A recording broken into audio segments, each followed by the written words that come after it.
They handed me a badge at Christmas dinner. It said housekeeper in block letters. My son looked at me holding a tray of glasses and said, "Foods for family." There was no chair for me at the table. My name is Victoria Harper. I'm 70 years old, and that was the moment I realized the people I'd spent 42 years building a life for had decided I didn't deserve a seat at it anymore. Let me tell you what happened next. I stood in that North Dallas dining room with its vaulted ceilings and professionally decorated tree, and I looked at that table. 10 place settings, 9 chairs, crystal glasses gleaming under the lights, linen napkins folded into perfect shapes. The seating chart by the entryway had my name on it, printed in elegant calligraphy on cream cardstock, under a section labeled Support Staff. My daughter-in-law, Jane, had clipped that badge onto my sweater herself, right there in front of 20 people. Her smile was bright, her voice louder than it needed to be. "Just so the caterers don't get confused," she announced cheerfully. "We don't want anyone mixing up the family with the help." Her parents laughed. The cousins laughed. Even some of the grandchildren giggled, too young to understand but old enough to know when the adults thought something was funny. After raising 2 children and building a business from nothing, I stood there holding that tray while my daughter-in-law labeled me the help. My son, Caleb, sat near the head of the table. He glanced at the badge, at the tray in my hands, at the long table set with crystal and silver that gleamed under the light. He smirked. Not smiled, smirked. "Ma, don't make that face," he said, reaching past me for the carving knife. "Food's for family, you know that." I looked at my husband, Mark, sitting beside Jane's father across the table. He adjusted his tie, looked down at his plate, said absolutely nothing. The room kept moving around me. Conversations hummed. Someone poured more wine. Jane's mother raised her glass and said something about their first Christmas in this beautiful home, and a few people lifted their glasses in response. I set the tray down on the buffet. My hands were steady. After 7 decades of life and 4 decades of holding this family together, my hands knew how to stay calm even when everything inside me wanted to break. I reached for my left hand and touched the wedding ring that had been there so long it had worn a groove into my skin. Mark bought it from a tiny jewelry shop when we were living in a rented duplex over his brother's garage. The diamond was small. The band had thinned at the bottom from decades of washing dishes and signing loan papers and building a life from nothing. I slid it off. No one noticed at first.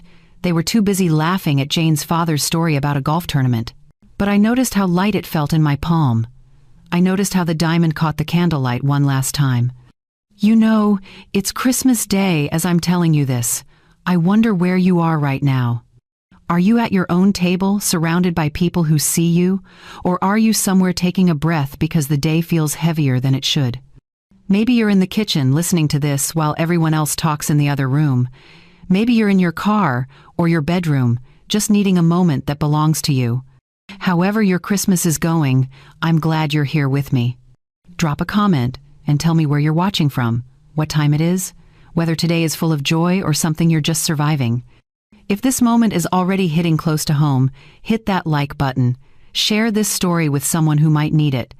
Subscribe, because what I did next shocked everyone in that room, and I think it might shock you too. I stepped forward into the space where my chair should have been, right beside Caleb's seat. I placed the ring on the white linen tablecloth directly in front of his plate. The soft clink of metal on china was barely a sound, but in that moment it cut through every conversation in the room. Forks froze mid-air.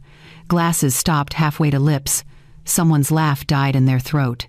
Caleb stared down at the ring, then up at me. "Mom, what are you doing?" I looked at him. At the boy I'd carried on my hip while restocking shelves at our hardware store. At the teenager who used to say he'd run the family business someday. At the man who had just told me, in front of 20 people, that food was for family and I wasn't part of it. Then I looked at Mark, whose eyes were wide now, confused, like he couldn't quite process what was happening. I took a slow breath, kept my voice calm and even, and I said 4 words that would change everything. "You just lost everything." The room went completely silent. Jane let out a nervous little laugh. "Victoria, don't be so dramatic. It's a joke. You're part of the family, obviously." "Am I?" I asked quietly. No one answered. I reached up and unclipped the badge from my sweater, set it down next to the ring, right there on the perfect white linen between the sterling silver and the crystal goblets. "I won't be staying for dinner," I said. "Merry Christmas." Then I turned and walked out, past the color-coordinated tree, past the staircase wrapped in fresh garland, past the cousins already pulling out their phones and the adults frozen with shock on their faces. No one tried to stop me. Not my son. Not my husband. Not one person in that room stood up and said my name. The front door was heavy, with a fancy brushed nickel handle. It clicked shut behind me with a sound that felt like the end of something. The night air hit my face, cold and sharp. All around me, the gated community glowed with Christmas lights on every roofline. Perfect houses, perfect lawns, perfect lives on display. I walked to my car, my beat-up Buick sitting between luxury vehicles like it didn't belong. I unlocked it, slid behind the wheel, and sat there with the keys in my hand. My phone buzzed. Caleb's name lit up the screen. I watched it until it went to voicemail. Then I started the engine, backed out of the driveway, and drove away into the night. In the rearview mirror, I could see them through the big front windows, still sitting there, tiny shapes around that long table, Christmas dinner going on without me. And for the first time in years, I felt something I hadn't allowed myself to feel. Free. The streets were empty, except for the glow of Christmas lights strung on every house I passed. I drove through the gated community slowly, carefully, like any other night. My phone kept buzzing in the passenger seat. Caleb's name flashed on the screen, then Mark's, then Caleb again. I watched the screen light up and fade, until finally I reached down and turned the phone face down on the seat. The gate opened automatically as I approached. Nobody stopped me. Nobody asked questions. I drove through and the gate closed behind me with a soft mechanical hum. Outside that neighborhood, the world looked different. Regular houses with regular cars in the driveways, inflatable snowmen on front lawns, strings of colored lights that blinked instead of glowing steadily. I felt something loosen in my chest. About 20 minutes into the drive, I found myself slowing down near a neighborhood I hadn't been to in years. The streets were narrower here, the houses smaller. This was where Mark and I had started out, back when we were young and broke and full of plans. I pulled over near the corner and put the car in park. Across the street, a family was arriving home. A young couple, maybe in their 30s, getting out of a minivan with a couple of kids bouncing around them. The front door opened, and an older couple stepped out onto the porch. Grandparents, I guessed. The grandmother opened her arms wide, and the children ran to her, squealing.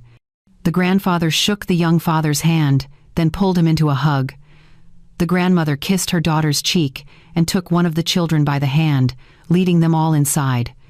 The door closed. Warm light spilled from the windows. I sat there in my car watching that closed door for longer than I should have. Then I put the car back in drive and kept going. I didn't have a plan, didn't know where I was going. I just drove until I saw a motel sign glowing red and white off the highway, the kind of place that charges by the night and doesn't ask questions. The parking lot was half empty. A plastic Christmas tree sat in the window of the front office, its lights blinking in a slow, tired rhythm. The woman behind the desk barely looked up when I walked in. She slid a key across the counter and told me the room number. I paid in cash. The room smelled like old carpet and cleaning solution. 2 beds with floral bedspreads that had probably been there since the 90s, a television bolted to the dresser. A bathroom with the exhaust fan that rattled when I turned on the light. I set my purse on the bed and sat down beside it. My phone buzzed again. I pulled it out and looked at the screen. 15 missed calls, 10 text messages. I opened the messages without reading them, just scanning the names. Caleb, Mark, Jane. Rebecca, my daughter, asking if I was okay and where I was. I turned the phone off completely and set it on the nightstand. The room was quiet. Outside, I could hear cars passing on the highway. Somewhere down the hall, a television played too loud. But in here, it was just me and the sound of my own breathing. I lay back on the bed, still wearing my coat, and stared at the ceiling. The badge kept replaying in my mind. The way Jane had smiled when she clipped it on. The way her parents had laughed. The way Caleb had smirked and said those words. Foods for family. But it wasn't just tonight. I thought about the weeks leading up to Christmas, the way Jane had handed me a list of tasks for the dinner party like I was staff she'd hired. Pick up the dry cleaning, polish the silver. Make sure the guest bathroom has the good towels. The way Caleb had started referring to me as Mom only when he needed something. The way Mark had stopped looking at me during conversations, just nodding along to whatever Jane suggested. I thought about the day I'd overheard Jane on the phone with her mother. "It's actually convenient having her here," she'd said, like having live-in help, but free. I thought about the business, the store Mark and I had built from nothing, the documents I'd found in his dresser drawer last month, giving Caleb managing authority without ever asking me, without ever mentioning it. I thought about the house, the one I'd bought, the one with my name on the deed, the one where there was no chair for me at the table. How long had it been happening? How many small moments had I let slide, telling myself it was just a misunderstanding, just a bad day, just the way families talk to each other? How long had I been invisible in my own life? The clock on the nightstand glowed red. Nearly midnight. Somewhere, in that big house with the perfect tree and the expensive furniture, they were probably still sitting around that table. Maybe they'd moved on to dessert. Maybe they were laughing about something else now, the awkward moment with the ring already fading into a story they'd tell later about how dramatic I'd been. Or maybe they were worried. Maybe they were finally realizing something had shifted. I closed my eyes. Tomorrow, I thought. Tomorrow I'll figure out what happens next.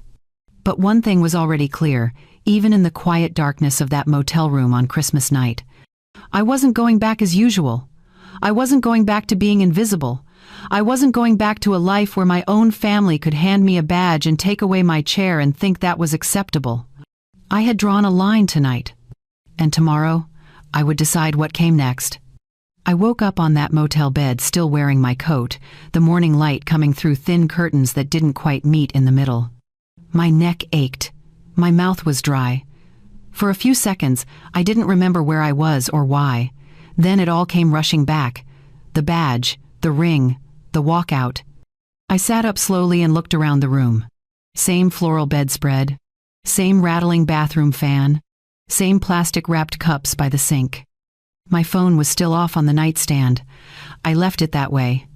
I walked to the bathroom and splashed cold water on my face, looking at myself in the mirror under the fluorescent light.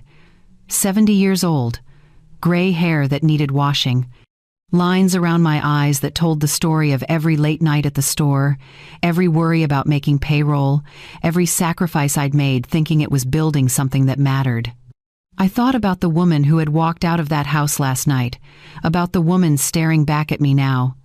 And I thought about the girl I'd been before any of this started. I grew up in a town outside Waco that most people drove through without stopping. One stoplight, one diner that stayed open 24 hours because the owner lived upstairs and figured he might as well. One grocery store. One gas station that also sold bait and lottery tickets. My mother waited tables at that diner until her knees gave out when I was 16. She'd come home after the dinner shift smelling like coffee and grease, kick off her shoes, and soak her feet in a basin of warm water while I did my homework at the kitchen table. My father drove a delivery truck for a company that paid him by the mile, not by the hour. He was gone most weeks, home on Sundays if we were lucky. We were the kind of family that made a pound of ground beef stretch into 6 meals. We ironed aluminum foil to reuse it. We wore clothes until they couldn't be patched anymore, and even then my mother would cut them into rags for cleaning. But we were proud. My parents worked hard. They paid their bills. They taught me that dignity wasn't about how much money you had. It was about how you carried yourself and whether you kept your word. I met Mark Harper when I was 23, working the register at a drugstore in town. He came in to buy aspirin and ended up staying to talk for 20 minutes. He was 25, working at a hardware store 2 towns over, full of ideas about how things could be done better if someone just gave him a chance. We got married a year later in a little church with folding chairs and borrowed flowers. No fancy reception, no honeymoon. We moved into a duplex Mark's brother owned, living in the unit over the garage. The place was small and drafty. but it was ours. Mark kept talking about his ideas, about opening his own store someday, about being his own boss. I listened, and the more I listened, the more I believed him. We saved every penny we could. I took a second job doing bookkeeping for a tax preparer during the season. Mark worked overtime. We ate beans and rice more nights than I can count. After 2 years, we had enough for a down payment on a narrow storefront on Lancaster Avenue in Fort Worth. The building was old. The floors were uneven and creaky. The back room had a leak in the roof that dripped into a bucket when it rained.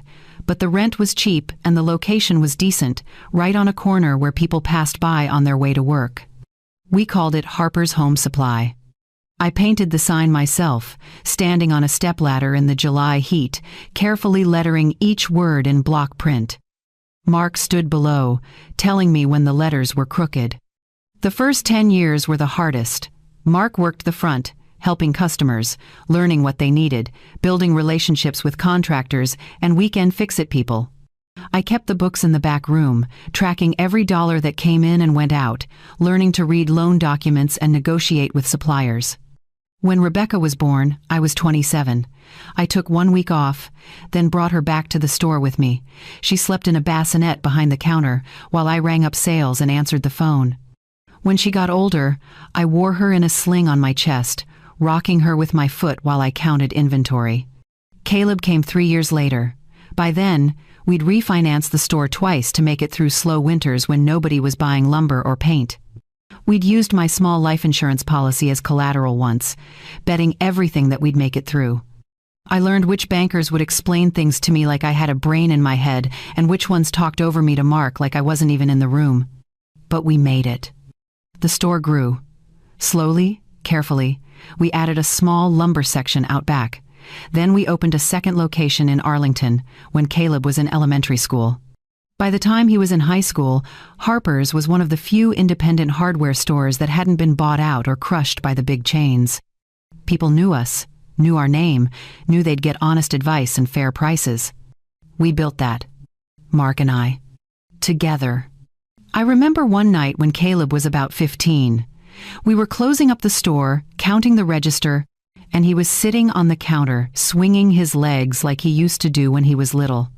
"One day this will all be mine," he said, looking around at the aisles and the inventory and the steady hum of the place.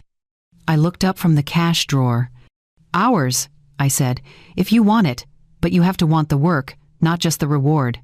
He nodded, but I saw the look in his eyes. That distant look kids get when they're thinking about the future, but don't really understand what it costs. "Sure, Mom," he said. "I know." I should have paid more attention to that look.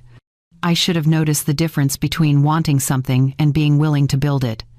But back then, I still believed that love and sacrifice were the same thing, that if you gave enough, worked hard enough, showed up enough, the people you were building for would see your value. I believed family meant something. Sitting in that motel room on the morning after Christmas, staring at my reflection in a streaked mirror, I understood something I should have learned decades ago. It doesn't matter how much you build if the people you're building for don't respect the builder. And I was done being invisible in the house I'd built. Caleb graduated from college with a business degree and no interest in hardware. He was 22 when he told us he wanted to do something different, something bigger than the family store. Mark and I were standing in the lumber section when he said it, and I remember the way Mark's face fell, just for a second, before he covered it with a smile. "What do you want to do?" I asked. Caleb shrugged. "Consulting, strategy, helping businesses scale. The store is fine, but it's small, you know. I want to think bigger." I didn't argue. Rebecca had already gone her own way into nursing, building a life in San Antonio with a man whose last name I still stumbled over. She called every week, sent pictures of her kids, visited when she could. She was happy. I wanted Caleb to be happy too. So we supported him. Helped him rent a desk at one of those co-working spaces in downtown Dallas where people sat at long tables with laptops and said they were entrepreneurs. He called his business a consulting firm, though I never quite understood who he was consulting or what he was consulting about. He'd show up at family dinners talking about clients and pitch decks and growth strategies, using words that sounded impressive but didn't mean much when you asked for details. Mark ate it up. He loved the idea that our son was in Dallas, in an office building with glass walls, doing business in a suit instead of work boots. "He's going places," Mark would say, pride thick in his voice. I'd nod and keep quiet, even though part of me wondered what places exactly and how he planned to get there. That's when he met Jane. She worked in the same building, something with marketing for her family's company. Her parents owned a chain of auto dealerships across North Texas, the kind of family that belonged to country clubs and talked about summering at their lake house. She wore clothes that looked expensive even when they were casual, and she had that way of speaking that made everything sound certain, like she'd never questioned a decision in her life. Caleb brought her to meet us on a Sunday afternoon at the original store. We'd just finished inventory, and the place smelled like sawdust and paint thinner. I was behind the counter in jeans and an old shirt, and Mark was helping a regular load drywall into his truck out back. Jane walked in wearing white pants and heels that clicked on the scuffed linoleum. She looked around slowly, taking in the pegboard walls, the narrow aisles, the mismatched shelving we'd added over the years as we grew. Her smile was polite, but something about it made my skin prickle. "So this is it," she said, more to Caleb than to me. "The family business." "This is it," I said, coming around the counter to shake her hand. "We've been here almost 30 years now." "It's so quaint," she said, still smiling that smile. "It has character." The way she said character made it sound like a flaw. Caleb gave her a tour, pointing out sections like he'd spent years working there instead of a few summers in high school before he found excuses to be anywhere else. Jane nodded along, asking polite questions, but I could see her checking her phone when she thought we weren't looking. When they left, Mark came back inside, wiping his hands on a rag. "She seems nice," he said. "She does," I agreed, though something about the visit sat wrong with me. Within 6 months, they were engaged. The wedding was the following spring at a country club I'd only seen from the highway. Tall columns out front, a lawn that looked like a golf course, waiters in bow ties carrying champagne on silver trays. Jane's parents paid for most of it, but we contributed too, quietly. Mark wrote checks without telling me the amounts, but I saw the statements later. We paid for the flowers, the photographer, the rehearsal dinner that cost more than our mortgage payment. At the wedding, Jane's family took up most of the guest list: her father's business associates, her mother's book club friends, cousins from Houston, and aunts from New Mexico. Our side of the church was smaller. The people from the store, Mark's brother and his family, a handful of old friends. During the reception, I overheard Jane talking to one of her cousins near the dessert table. "Caleb's family is sweet," she was saying, her voice light and airy. "Very hardworking, very grounded. His mom still works the counter at their little store. Can you imagine? I keep telling Caleb he needs to get them to retire, but I think they like the routine." She laughed, and the cousin laughed with her, and I stood there holding a plate of cake I no longer wanted. That night, I mentioned it to Mark while we were getting ready for bed in our hotel room. Jane said something that bothered me. I started. "She's young," Mark said, not looking up from untying his shoes. "She doesn't mean anything by it." "She called the store little," I said, like it was something small to be embarrassed about. "It is small," Mark said, "compared to what her family has." "That's not a bad thing, Victoria. Different worlds, that's all." But over the next year, I noticed Mark measuring our success by Jane's family standards instead of our own. He started talking about expanding, about franchise opportunities, about selling to a bigger chain and cashing out while we could. "Jane's father says independent stores won't last another decade," he'd say over dinner. "He says we should think about our exit strategy." "We're not exiting," I'd remind him. "This is our life's work." "It's a business," he'd say. "Businesses change." Jane started reshaping the family story too. At gatherings with her friends, I'd hear her talk about how Caleb was taking over the family business soon, making it sound like he was already running things when he barely showed up except to walk through and wave at the staff. She'd talk about our plans to expand, to modernize, to partner with bigger suppliers, things we'd never actually discussed. And Caleb would stand there nodding, not correcting her, letting her spin a version of reality that had nothing to do with the truth. Mark never corrected her either. He was too dazzled by the connections, by the invitations to golf tournaments and charity dinners, by the idea that marrying into Jane's family meant we'd moved up somehow. I watched the shift happen slowly, the way Mark started dressing differently, the way he talked about the store like it was something to move past instead of something to be proud of, the way he stopped asking my opinion and started making decisions based on what Jane's father would think. And I stayed quiet, because I'd been raised to believe that keeping the peace mattered more than speaking up. I should have seen it then, the pattern forming, the respect slipping away one small moment at a time. But I told myself it was temporary, that once Caleb and Jane settled down, once they had kids, things would balance out. I was wrong. The phone call came on a Tuesday evening, about a year after the wedding. I was at the store doing end-of-day paperwork when my cell rang. Caleb's name flashed on the screen. "Mom, can you and Dad come over for dinner this weekend?" he asked. "Jane and I want to talk to you about something." "What about?" I asked, already sensing the careful tone in his voice, the one he used when he was about to ask for something. "It's good news," he said. "We'll explain when you get here." That Saturday, Mark and I drove to the apartment Caleb and Jane were renting in a complex near downtown Dallas. It was nice enough, 2 bedrooms, a balcony overlooking a pool, but Jane had made it clear more than once that it wasn't where she planned to stay. "We're outgrowing this place," she'd say whenever we visited. "We need something with room to grow." They were expecting their first child. Jane was 4 months along, just starting to show.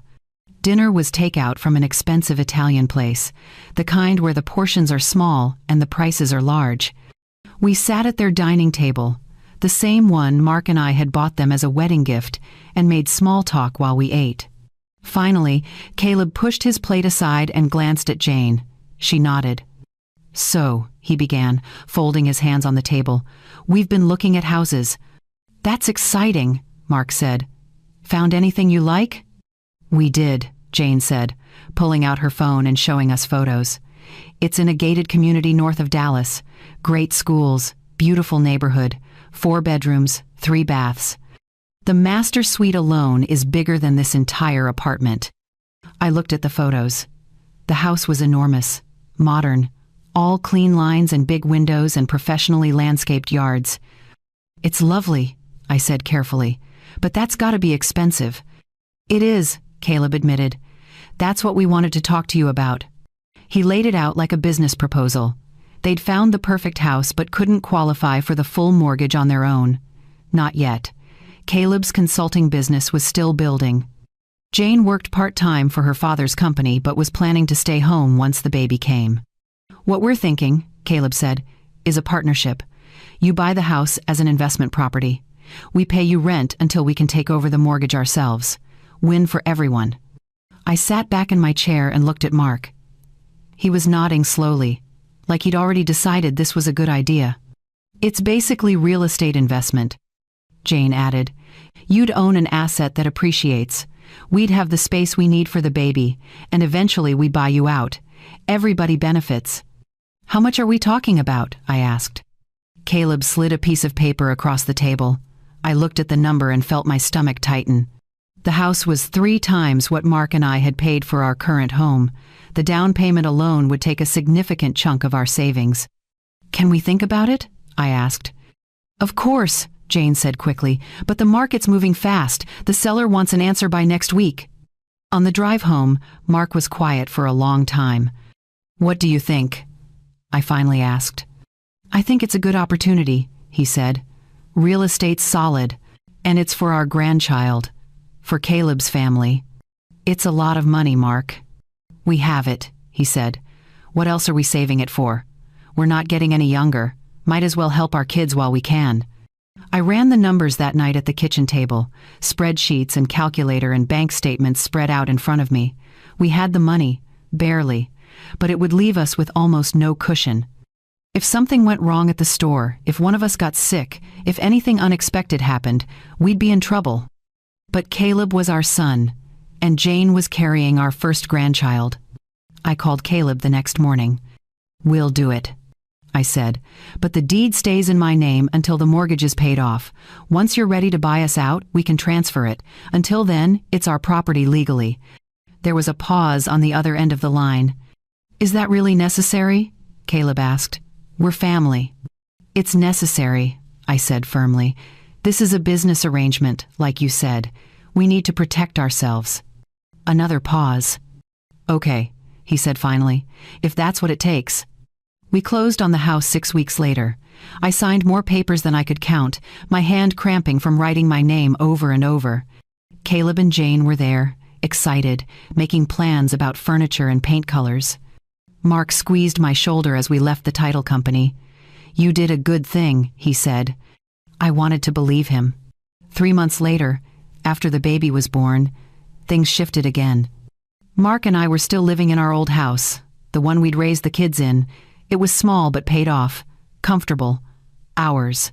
Then Caleb called. "Mom, Jane's overwhelmed with the baby," he said. "And the house is so big. We've got that whole guest suite on the first floor that's just sitting empty. What if you and Dad moved in, just temporarily? You could help with the baby, and we could all be together. It would be like those multigenerational households everyone's talking about now." I should have said no, but I heard the exhaustion in his voice. And I thought about my grandchild, tiny and new, needing all the help he could get. "Let me talk to your father," I said. Mark loved the idea, loved the thought of being close to the baby, loved the modern house with its smart appliances and surround sound. He was ready to sell our old place and move in that same week. So we did. We sold the house where we'd raised our children, where I'd painted the walls and planted the garden and fixed the leaky faucet a dozen times. We packed up 30 years of memories into boxes and moved into the guest suite of the house I'd bought for my son. The suite was nice. Bedroom, bathroom, small sitting area, separate entrance. Jane kept calling it your own space, making it sound like we were getting something special instead of being tucked away in a corner of a house that was supposed to be theirs but was legally mine. At first, it was fine, good, even. I'd hold my grandson, this tiny, perfect person with Caleb's eyes and Jane's nose, and feel like maybe this had been the right choice. I'd help with feedings and diaper changes. I'd cook meals while Jane recovered. Mark would sit in the nursery with the baby sleeping on his chest, looking happier than I'd seen him in years. But slowly, things changed. Jane started asking me to do more. Small things at first. Could I pick up groceries while I was out? Could I start a load of laundry? The baby was fussy and she was so tired. Could I watch him while she took a nap? I said yes. Every time, I said yes. Because that's what grandmothers do. That's what family does. But then the requests got bigger. Jane needed me to clean the upstairs bathrooms because the cleaning service was too expensive now with the baby. Could I organize the playroom? Could I meal prep for the week? Could I be home by 3 to watch the baby because Jane had a hair appointment? I was doing more housework than I'd done in my own home. More cooking, more cleaning, more childcare. And somewhere along the way, without anyone saying it out loud, I stopped being the grandmother who lived in the guest suite. I became the help. It's funny how you can lose yourself one small request at a time. The first few months in that house, I told myself I was helping, being useful, doing what grandmothers are supposed to do when their children have babies and busy lives. But there's a difference between helping and being help. I learned that difference in the space between one season and the next. It started with Jane asking if I could grab her a glass of water while I was up. Reasonable enough. Then it became asking me to bring her phone from the other room, then her laptop, then a snack, then another snack because she didn't like the first one. One afternoon, Jane had 3 of her friends over for lunch on the back patio. I was in the kitchen putting away groceries I'd picked up that morning, things Jane had texted me to get because she was too busy to go herself. I heard her laugh, that bright practiced laugh she used with her friends, and then I heard the snap of fingers. "Victoria, can you bring out the pitcher of iced tea and maybe some of those little cookies from the pantry?"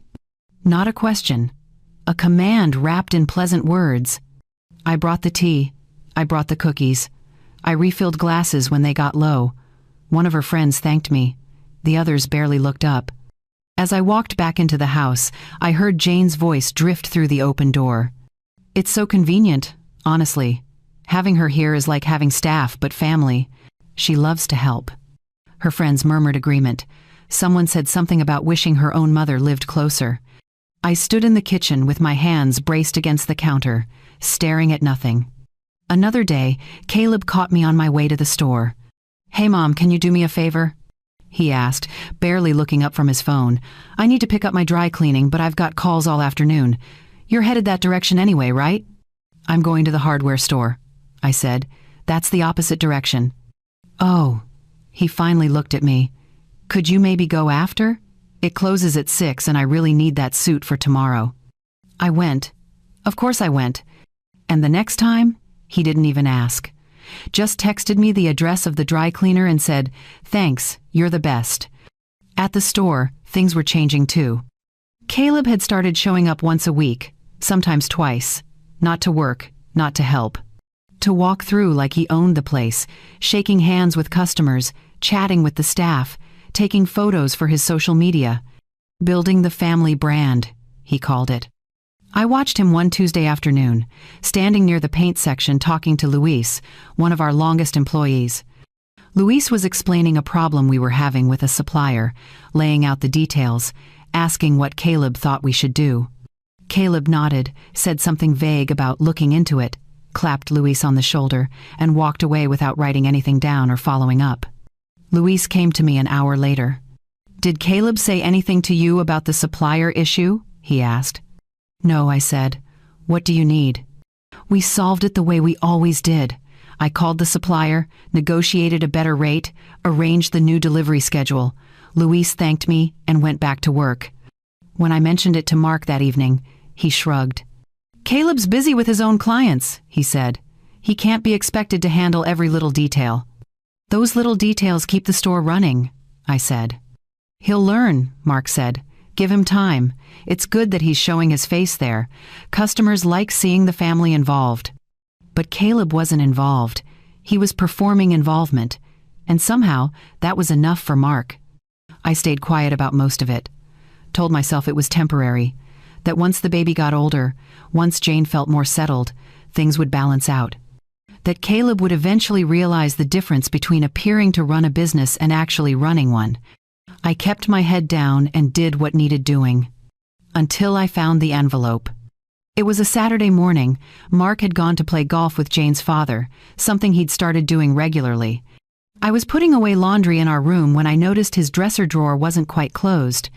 I pushed it shut, but it caught on something. I opened it to fix whatever was jamming it and saw a manila envelope folded in half, stuffed in the back corner under his socks. I almost left it, almost closed the drawer and walked away. But something about the way it was hidden made me pause. I pulled it out and opened it. Legal documents. Forms I recognized because I'd been signing them for 30 years. Partnership agreements. Transfer of authority. Management restructuring. My hands started shaking as I read through the pages. Caleb was being given managing authority over Harper's Home Supply, decision-making power, access to accounts, control over operations and staffing. Mark had signed it 2 weeks ago. My name wasn't on it. I hadn't been consulted, hadn't been told. I sat on the edge of the bed with those papers in my lap and felt something crack open inside my chest. The store Mark and I had built together, that I had poured decades of my life into, that I had learned to run when nobody thought a woman could, that I had saved more than once with my own money and my own credit when banks wouldn't give us loans. And Mark had just handed it to Caleb without saying a word to me. I was still sitting there when Mark came home 3 hours later, whistling as he walked through the door. He stopped when he saw me in the bedroom doorway, the envelope in my hand. "What's that?" he asked, though his face told me he already knew. "You tell me," I said, holding it out. He took it, glanced at the papers, and set it on the dresser. "It's just paperwork, Victoria, making things official." "Official," I repeated. "You gave Caleb managing authority over our business without telling me." "I meant to tell you," he said. "I just hadn't found the right time."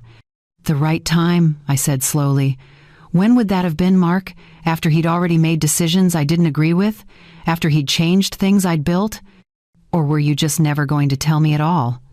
"Don't be dramatic," he said, loosening his tie. "It's time for Caleb to step up, to take charge. We're not getting any younger, and he needs to learn how to run things." "He doesn't know how to run things," I said. "He shows up twice a week for photo opportunities while the actual staff does the work." "He'll learn by doing," Mark said. "That's how we learned." "We learned by working," I said. "By being there every single day, by making sacrifices and hard decisions. Caleb's not doing any of that." Mark sighed like I was being difficult, like I was the problem. "You've always been too hard on him," he said. "He's doing his best. And frankly, the store needs fresh energy, new ideas. Caleb can bring that." "What about my ideas?" I asked. "What about my energy?" "I'm still here, Mark. I still work there every day. I still handle the accounts and the suppliers and all the things that actually matter. But suddenly I don't get a say in who runs the place?" "You're making this about you when it's about him," Mark said. "It's about giving our son an opportunity." "It's about you erasing me," I said. He looked genuinely confused.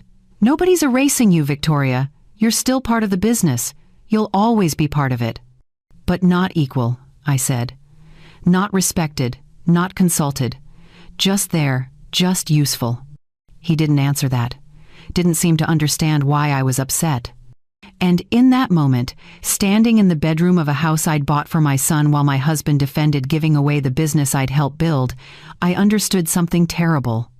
Mark didn't see me as a partner anymore. He saw me as a supporting character in someone else's story. And I had let it happen. One yes at a time. One favor. One compromise.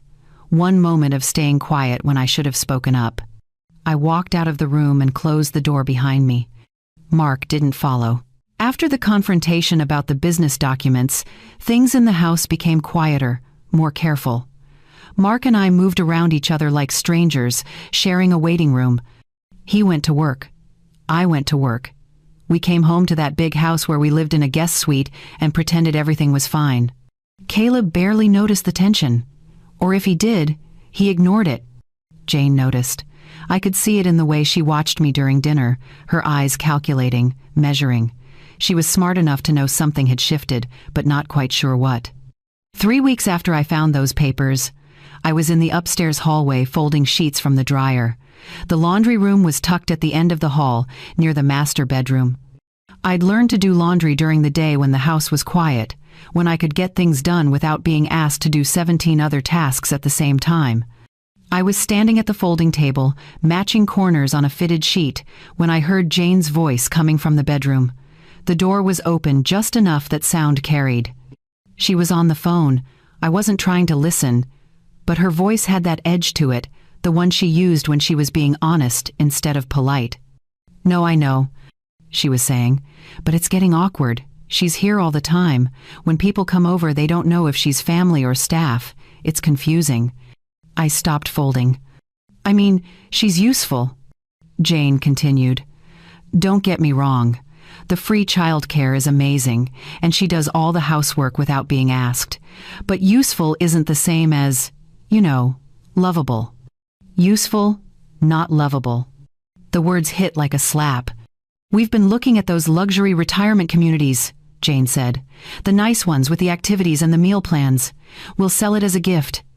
Like, you've worked so hard, you deserve to relax, all of that." She'll feel guilty saying no. There was a pause while whoever was on the other end responded. "Well, that's the thing," Jane said, her voice dropping lower. "Once she's settled there, we can simplify everything. The business structure is a mess." Mark said Caleb technically doesn't have full control because Victoria's name is still on half the paperwork. And this house, legally it's still in her name. Can you believe that? "She's living in our house, but we don't even own it." Another pause. "Right, so we get her to sign some documents, present it as estate planning or whatever, simplifying things for tax purposes. She doesn't need to understand all the details. Mark can handle her. And then we're clear. House is ours. Business is ours. She's taken care of in a nice place. We're not the bad guys, and everyone's happy." I stood frozen in that hallway with a half-folded sheet in my hands. "Caleb's nervous about it," Jane admitted. "He thinks she won't go for it. But honestly, what choice does she have? It's not like she can afford to move out on her own, not with what retirement costs these days. This way she gets a nice place and we get our house back. Win for everyone. The person on the other end must have asked about me staying in the guest suite, because Jane laughed. God, no. I need that space for when my parents visit, and frankly, the optics are terrible. People think we can't afford our own place, or that we need a live-in nanny.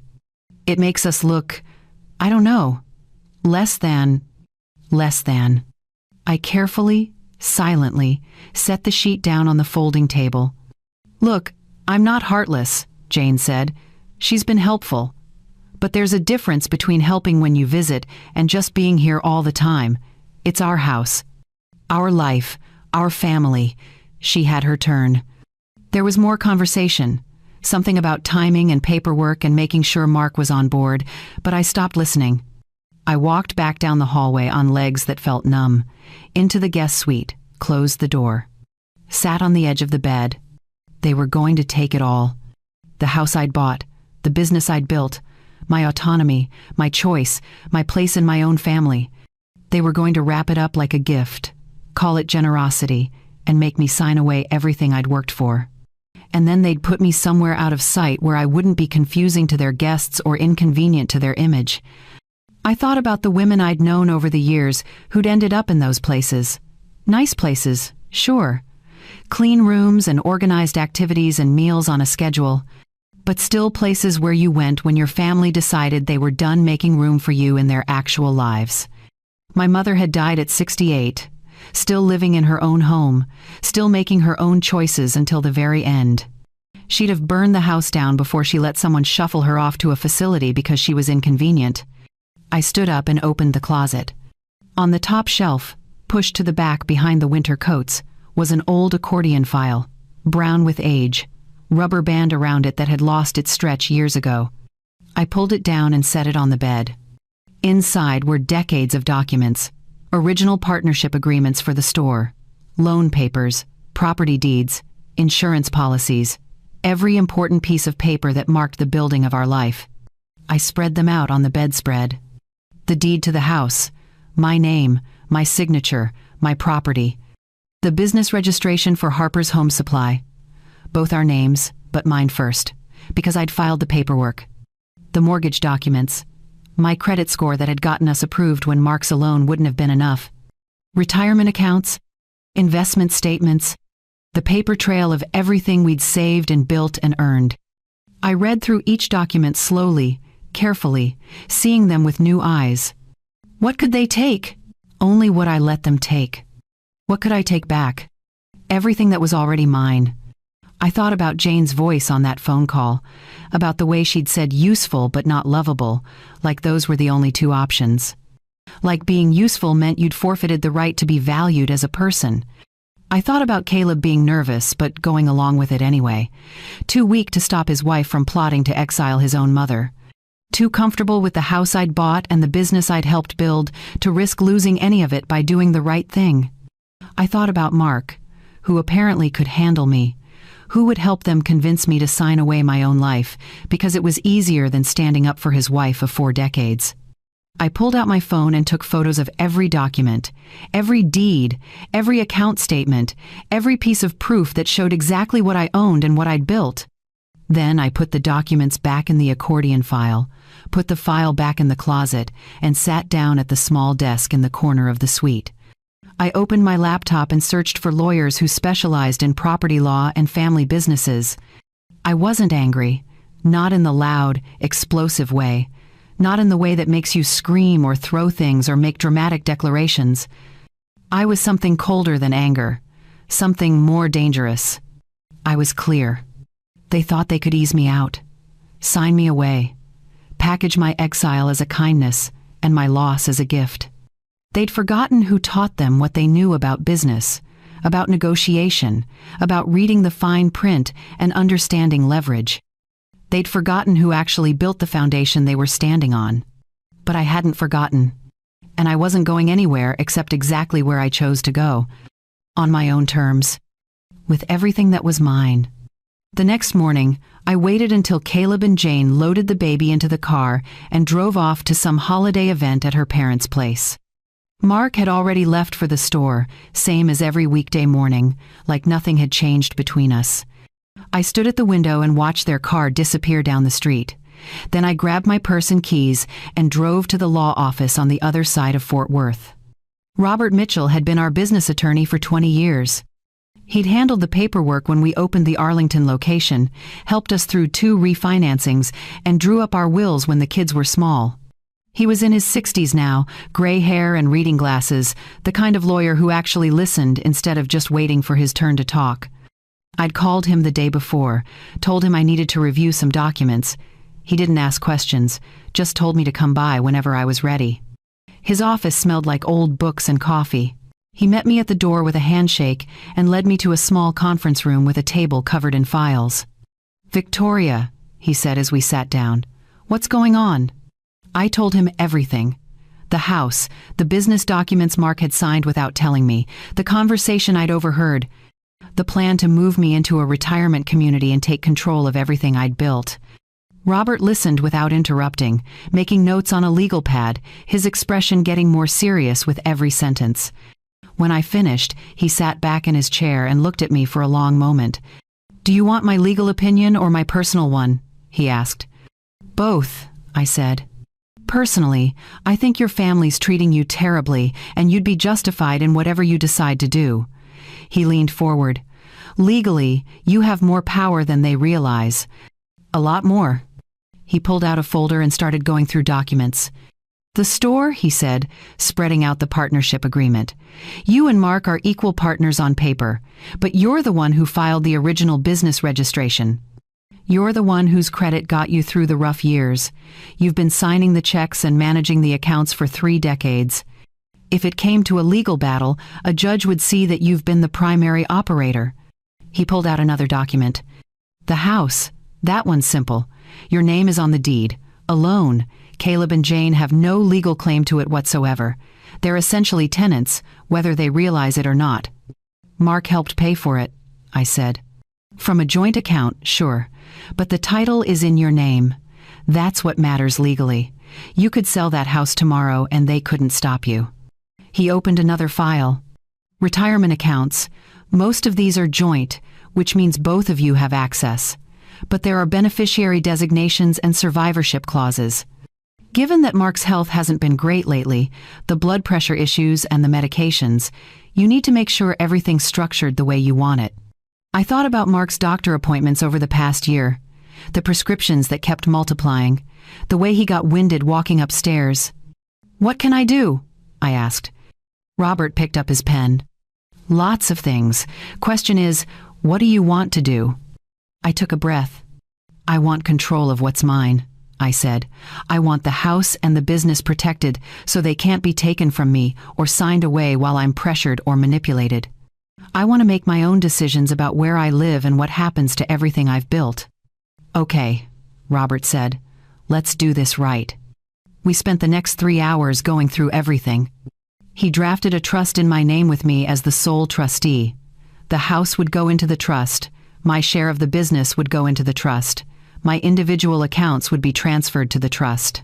Everything protected, everything under my control alone. "Nobody can force you to sign anything," Robert explained.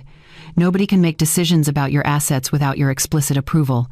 If Mark tries to give Caleb more authority, you can block it. If they try to sell something, you can block it. You're in the driver's seat." "What about the store?" I asked. "I don't want Caleb to have it. He hasn't earned it." Robert nodded. "Have you thought about selling to your employees? Luis and Tina? The people who've actually been running it with you?" I had thought about it more over the past few weeks than I wanted to admit. "They couldn't afford market value," I said. "You could structure it as an owner-financed sale. They pay you over time, below market rate. You'd still get income from it. They'd get a business they've helped build, and Caleb gets nothing." Something in my chest loosened at that idea. "I like that," I said. We drafted intent to sell documents, papers that outlined the offer to Luis, Tina, and 2 other longtime employees. Fair terms, reasonable payments. A business that would stay in the hands of people who actually cared about it. The house, Robert said. What do you want to do there? Sell it, I said without hesitation. List it right after New Year's. I'll find somewhere smaller, somewhere that's actually mine. They're going to fight you on this, Robert warned. Let them, I said. It's my house. We drew up listing paperwork, contacted a realtor Robert knew, set a timeline for getting it on the market by the second week of January. Bank accounts, Robert said. I'd recommend transferring your personal funds to a different bank, somewhere Mark doesn't have automatic access, just in case. I nodded. Can we do that today? We can start the process. By the time I left Robert's office, the sun was starting to set. The sky was orange and pink, the kind of winter sunset that looks like it's apologizing for the cold. My phone had been buzzing in my purse all afternoon. I pulled it out and saw text messages from Jane. Can you pick up the silver polish on your way home? Need the good stuff, not the cheap kind. Also, grab more coffee.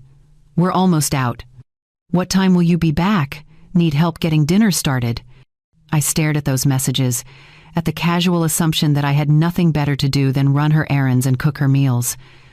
A week ago, I would have stopped at the store, would have rushed home to make sure dinner was ready on time. Now, I almost laughed. Tomorrow was Christmas Eve. The big dinner was the day after. Jane had been planning it for weeks, sending me lists and instructions, treating me like catering staff. She had no idea that the woman she'd been ordering around had just spent the afternoon taking back every bit of power they'd thought they could strip away. I put my phone back in my purse without responding. Then I drove to a diner near the highway and ordered myself a meal. Sat at a booth by the window and ate slowly, watching the traffic pass by, feeling something I hadn't felt in months. Peace. The revenge was in motion. And they had no idea it was coming. Christmas Day arrived cold and bright. I woke up in that guest suite, in the house I legally owned, and got dressed with the kind of calm that comes from knowing exactly what you're going to do. The paperwork was signed. The trust was established. The house would be listed in 2 weeks. The store would be sold to people who deserved it. My accounts were being transferred to a bank where Mark's name appeared nowhere. All of it done quietly, legally, irreversibly. Today was just theater. One last performance before the curtain came down. I could hear Jane upstairs, her voice sharp as she directed the caterers through the final setup. Mark had left early to pick up her parents from their hotel. Caleb was somewhere dealing with last-minute details, playing the role of host in a house he thought would someday be his. I walked upstairs and looked around the main floor. The house was staged like a magazine spread, every surface polished, every decoration placed with precision, white and gold everywhere, the colors Jane had chosen because they photographed well. The tree in the living room was 7 feet tall, covered in matching ornaments that had been purchased as a set, nothing handmade or sentimental, nothing with history. I looked for anything of mine in that space, any evidence that I'd lived there for 3 years, any photo, any object, any small marker of my existence. There was nothing. The pictures on the walls were of Caleb and Jane's wedding, of Jane's family vacations, of professional portraits taken at the country club. The books on the shelves were decorative, spines that matched the color scheme. The furniture was all new, expensive, chosen by Jane. I had been erased from this house long before I'd planned to leave it. Guests started arriving around noon. Jane's parents first, loud and cheerful, commenting on every detail of the decorations. Then her siblings, her cousins, friends from the country club. Mark's brother and his wife. Jane moved through the rooms like a conductor, positioning people for photos, adjusting decorations, making sure everything looked perfect. "Victoria," she called out as I came down the hallway, "can you stay in the kitchen for now? I want to get some family photos before we eat, and it'll be easier with less people in the frame." Less people. Not family. People. I nodded and went to the kitchen, watching from the doorway as Jane arranged everyone in front of the tree. Mark stood beside Caleb, looking proud. The baby sat on Jane's hip. Her parents flanked them on either side. They took a dozen photos. Different poses, different groupings. Not once did anyone suggest including me. I wasn't hurt. Not anymore. I was taking notes, watching who participated in my erasure and how easily they did it. The dining room table was set for 20. Crystal glasses at every place, china plates with gold trim, cloth napkins folded into shapes I didn't recognize. And those place cards. I watched Jane set them out, reading each one. Granddad, Nana, Uncle Tim, Cousin Ashley, each one in that gold script, elegant and expensive. Then I saw her pull out one more card from the stack. Not a place card, a badge on a lanyard. She smiled as she set it aside on the buffet. People gathered around the table. Conversations hummed. Someone opened wine. Jane's mother made a toast about family and blessings and being together in this beautiful home. That's when Jane walked over to me, that bright smile on her face, holding the badge. "Just so the caterers don't get confused," she said, loud enough for everyone to hear. "We don't want anyone mixing up the family with the help." She clipped it onto my sweater. "Housekeeper." Her parents laughed. The cousins laughed. A few of the grandchildren giggled. I stood very still, looking around the room, watching faces. Jane's parents thought it was hilarious, absolutely delighted by their daughter's wit. Her siblings looked uncomfortable but said nothing. Mark's brother glanced away. Mark himself sat at the table, adjusting his tie, looking at his plate like it was the most interesting thing in the room. Caleb caught my eye for just a second, and I saw something flicker there. Guilt, maybe, or fear, but not enough of either to make him speak up. I accepted the badge, didn't argue, didn't protest. I just watched, evaluated, cataloged exactly who found it funny and who stayed silent and who looked away. Then I looked at the table. 10 place settings, 9 chairs. The seating chart by the entryway had my name under support staff. I picked up the tray of wine glasses Jane had set out for me to distribute, held it carefully, walked to the buffet and set it down. Caleb was reaching for the carving knife, ready to play the role of man of the house. "Ma, don't make that face," he said, not quite looking at me. "Food's for family, you know that. Everyone's waiting on you now, aren't they? Wondering what you're thinking about this story, what your own Christmas looks like. Whether you've ever felt like the person standing while everyone else sits. Drop a comment and tell me. Where are you right now? What's your Christmas been like? Are you the one holding everything together while everyone else enjoys the celebration? Hit that like button if this is hitting home. Share this story if you know someone who needs to hear it. Subscribe, because what I'm about to do is going to shock every single person in this room. I reached for my left hand. The wedding ring slid off easily. I'd already loosened it that morning, knowing this moment was coming. I held it for just a second, feeling its weight, remembering the day Mark put it on my finger in a tiny church with folding chairs. Then I stepped forward into the gap where my chair should have been. I placed the ring on the white linen, directly in front of Caleb's plate. The soft sound of metal on china cut through every conversation. Forks stopped. Glasses paused halfway to lips. Someone's laugh died. Caleb stared at the ring, then at me. "Mom, what are you doing?" I looked at him. At my son who'd let his wife treat me like staff. At the man who'd accepted authority over my business without earning it. At the person who'd stayed silent while I was erased from my own life. I looked at Mark, who finally raised his eyes to meet mine, confusion and something like fear crossing his face. I looked at Jane, whose smile had frozen into something brittle. I took a breath, and I said it. 4 words, calm and clear. "You just lost everything." The room went silent. Jane recovered first, that nervous laugh. "Victoria, don't be so dramatic. It's a joke. You're part of the family, obviously." "Am I?" I asked quietly. Nobody answered. I reached up and unclipped the badge, set it beside the ring. "I won't be staying for dinner," I said. "Merry Christmas." I walked out. Past the tree with its perfect ornaments. Past the family photos that didn't include me. Past 24 people who'd watched me be labeled as help and said nothing. Not one person stood up. Not one person called my name. The front door closed behind me with a solid click. I walked to my car, got in, started the engine. My phone buzzed. I ignored it. In the rearview mirror, I saw them through the windows. Still there, still sitting, still having no idea what those 4 words actually meant. They thought I was hurt, embarrassed, making a scene. They didn't know about the trust, the sale, the transfer of accounts, the lawyer, the plan. They didn't know I'd just walked away from people who'd already lost everything that mattered. And they wouldn't know until it was far too late to stop it. The morning after Christmas, I drove straight to the original Harper's Home Supply on Lancaster Avenue. Not the newer Arlington location, the first one, the store Mark and I had opened 40 years ago with a dream and a loan we could barely afford. The building looked the same as it always had: narrow storefront, faded sign, squeaky floors that announced every customer who walked through the door. The back room still had that leak in the corner we'd patched so many times it had become a joke among the staff. I unlocked the front door and stepped inside. The smell hit me first: sawdust, paint, motor oil.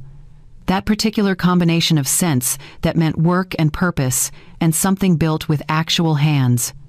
I walked down the aisles slowly, running my fingers along the metal shelving, the pegboard displays, the bins of screws and nails organized by size. Every inch of this place had a memory attached. Every improvement had been fought for and earned. I heard the bell over the door jingle and turned to see Luis walking in, early as always, coffee in hand.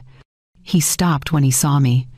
"Victoria," he said, surprise and concern mixing in his voice. "Didn't expect to see you today. Thought you'd be with family." "Plans changed," I said. He nodded slowly, reading something in my face. Luis had worked for us for 18 years. He knew when not to ask questions. "Need help with anything?" he asked. "Not right now," I said, "but soon. I'll need to talk to you and Tina. Something important." "Whenever you're ready," he said, and headed toward the back to start his morning routine. I made coffee in the small break room, using the ancient machine that sputtered and hissed but still worked. Sat at the desk in the corner office where I'd done bookkeeping for decades. The morning sun came through the window at an angle, lighting up dust particles in the air. This was real. This mattered. Not the staged house with its perfect decorations, not the family photos that didn't include me, not the dining room table with no chair for the person who'd bought the furniture. This. I was still sitting there when I heard the bell jingle again an hour later. Heavy footsteps. The pace of someone angry. Mark appeared in the doorway of the office, his face flushed, still wearing his dress shirt from yesterday's dinner, wrinkled now. "What the hell were you thinking?" he demanded, "walking out like that, embarrassing us in front of everyone?" I looked at him calmly. "Good morning, Mark." "Don't good morning me," he said. "Jane called me 15 times last night. Her parents think you've lost your mind. Caleb doesn't know what to say to people. You made us look like fools." "I made you look like fools," I repeated slowly. "That's what you're upset about." "You walked out of Christmas dinner because of a joke," he said. "A stupid badge. Jane meant it as a light thing. You completely overreacted." I opened the folder on the desk in front of me, the one I'd prepared yesterday with Robert's help. "Come sit down, Mark," I said. "I don't want to sit down. I want you to come home and apologize so we can fix this." "Sit down," I said again, and something in my voice made him stop. He pulled out the chair across from me and sat, still radiating anger but starting to look uncertain. I slid the first document across the desk. "That's the trust paperwork," I said. "As of 2 days ago, the house is in my name alone, protected by a trust that only I control. You can't sign it away. You can't give Caleb authority over it. It's mine." Mark picked up the paper, his eyes scanning it, confusion replacing some of the anger. "What is this?" I slid him the next document. "Intent to sell Harper's Home Supply to Luis, Tina, and the core staff who've actually been running it. Owner financed. Fair terms. They'll take over officially by March." "You're selling the store?" His voice went up. "Without asking me?" "I'm selling my half of the store," I said. "You can do what you want with yours. Give it to Caleb if you think he deserves it. But my share goes to people who've earned it." I slid him the third set of papers. "Listing agreement for the house. It goes on the market January 10th. We'll split the profit after the mortgage is paid." Mark stared at the papers like they were written in a foreign language. "You can't do this," he said. I already did. Victoria, this is insane. You're throwing away everything we built because Jane made a stupid joke? It's not about the badge, I said quietly. It's about the year before the badge, the year before that. It's about you giving Caleb managing authority over this business without telling me. It's about letting Jane treat me like staff for 3 years while you played golf with her father. It's about you choosing their comfort over my dignity every single time it mattered. His face was red now. I was trying to keep the family together by erasing me from it. He opened his mouth, closed it. We can fix this, he said finally, but his voice was weak. We can talk to them, set boundaries, make it better. I'm done trying to fix what shouldn't have been broken in the first place, I said. I pulled out one more paper. The rental listing for a small house on the coast near Corpus Christi, 2 bedrooms, walking distance to the water, plain and simple and nobody else's. I'm moving here, I said. End of January. You can come with me if you want. We can start over. Simple life. No Caleb calling you for favors, no Jane asking me to polish silver. Just us, like it used to be before we forgot who we were. Mark looked at the listing, then at me. You're serious, he said. Completely. But Caleb, he started, the baby. Jane's expecting us to help. Caleb is a grown man, I said. Jane has parents with money and connections. They'll be fine. They need us, Mark said. They need free labor and money they didn't earn, I said. That's not the same thing. He sat there holding all those papers, his hands shaking slightly. I won't live where I'm treated as staff, I said. I won't stay in a house where there's no chair for me. I won't keep building things for people who don't value the builder. You're free to choose them or me. But I'm done choosing people who won't choose me back. Mark's face crumpled, not with anger anymore, with something closer to panic. I never meant for it to get like this, he said. I thought I was doing the right thing, supporting our son, being a good father. I didn't realize how bad it had gotten. You didn't realize because you weren't paying attention, I said.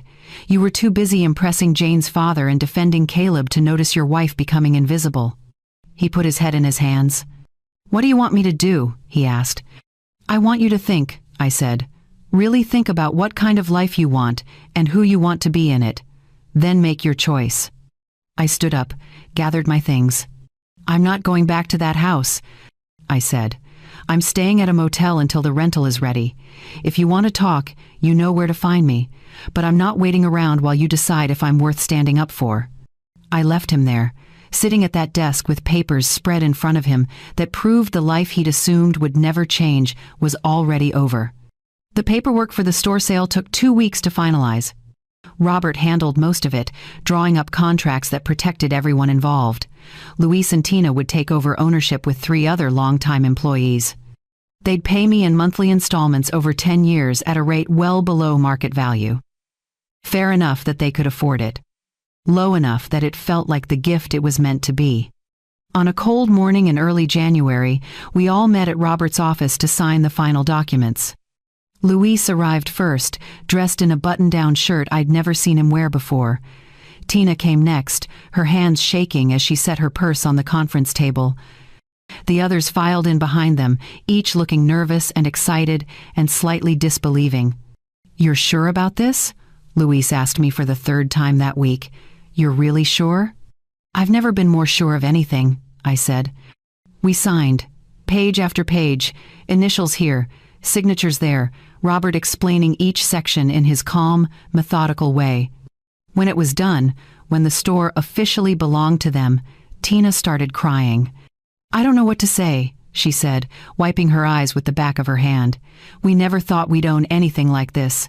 Never dreamed it was possible. You've been running it for years, I told her. You just didn't have the title. Now you do. Luis stood up and shook my hand, gripping it firmly. We'll take care of it, he said. We'll make you proud. You already have, I said. Walking out of that office, leaving the store in their hands, felt like setting down a weight I'd been carrying so long I'd forgotten it was there. I was halfway to my car when I heard tires screech in the parking lot behind me. Caleb's SUV pulled up fast, too fast, and he jumped out before it had fully stopped. "Mom, what the hell did you do?" I turned to face him. "I sold my share of the store," I said calmly, "to people who deserved it." "You should have given it to me," he said, his voice rising. "I'm your son. That store was supposed to be mine." "Why?" I asked. "Because you showed up twice a week for photos? Because you walked around shaking hands and taking credit for work other people did? Because you told your friends you were taking over when you couldn't even tell me the names of half our suppliers?" He flinched. "I was learning. You never gave me a real chance." "I gave you years of chances," I said. "You wanted the status without the work. You wanted to inherit something you hadn't built. That's not how it works." "This is because of Christmas," he said. "Because of that stupid badge. You're punishing me for something Jane did." "This is because you let her do it," I said. "Because you sat there and smirked and told me food was for family like I wasn't part of yours. Because you spent 3 years watching your wife treat me like hired help and said nothing." His face was red now, anger mixing with something that looked like shame. "We're family," he said, but his voice was weak. "Family," I repeated. "Is that what you call people you badge as staff? People whose chair you remove from the table?" He looked away. "The house is going on the market next week," I said. "You'll need to start looking for somewhere else to live." His head snapped back. "You can't sell the house. We live there." "I can and I am," I said. "It's in my name, my property, my decision." "Where are we supposed to go?" "Anywhere you can afford," I said. "The same way every other adult figures it out." I got in my car and started the engine. Through the window, I could see him standing there, his phone already out, probably calling Jane. By the time I got back to the motel, my phone was ringing. Jane's name on the screen. I answered. "How could you do this?" she screamed before I could say hello. "That's our house. We built our life there. You can't just take it away from us." "I'm not taking anything," I said calmly. "I'm selling what's mine, what I bought, what I've been letting you live in." "We've invested so much in that place," she said. "The renovations, the furniture, the landscaping." "With my money," I reminded her. "Every mortgage payment came from me. Every upgrade you made was funded by me. You invested decorating choices. I invested actual money I earned." "What about the kids?" she demanded. "What about your grandson? You're going to uproot him from his home?" "He's 2, I said. "He won't remember this house. And speaking of my grandson, I've set up an education trust for him, fully funded. College, graduate school if he wants it. But the trust is in his name alone. You and Caleb can't touch it." There was silence on the other end. "You've thought of everything, haven't you?" Jane said finally, her voice cold. "This whole revenge plot." "It's not revenge," I said. "Revenge would be making you suffer. This is just me taking back what was always mine and making sure my grandson has opportunities you can't gamble away." "Caleb's father would never let you do this," she said. "Caleb's father signed the papers that started this," I said. "He chose to exclude me. Now he gets to live with the consequences." She hung up on me. I set the phone down and looked around the motel room that had become oddly comfortable over the past couple weeks. In 3 weeks, I'd be in that little house by the coast, starting over, building something new. No business to manage, no family members to take care of who didn't take care of me back, no house full of expensive furniture that meant nothing, just me and the life I chose. By the end of January, the house had 3 offers. I accepted the highest one. Caleb and Jane had 60 days to move out. The store changed ownership officially on February 1st.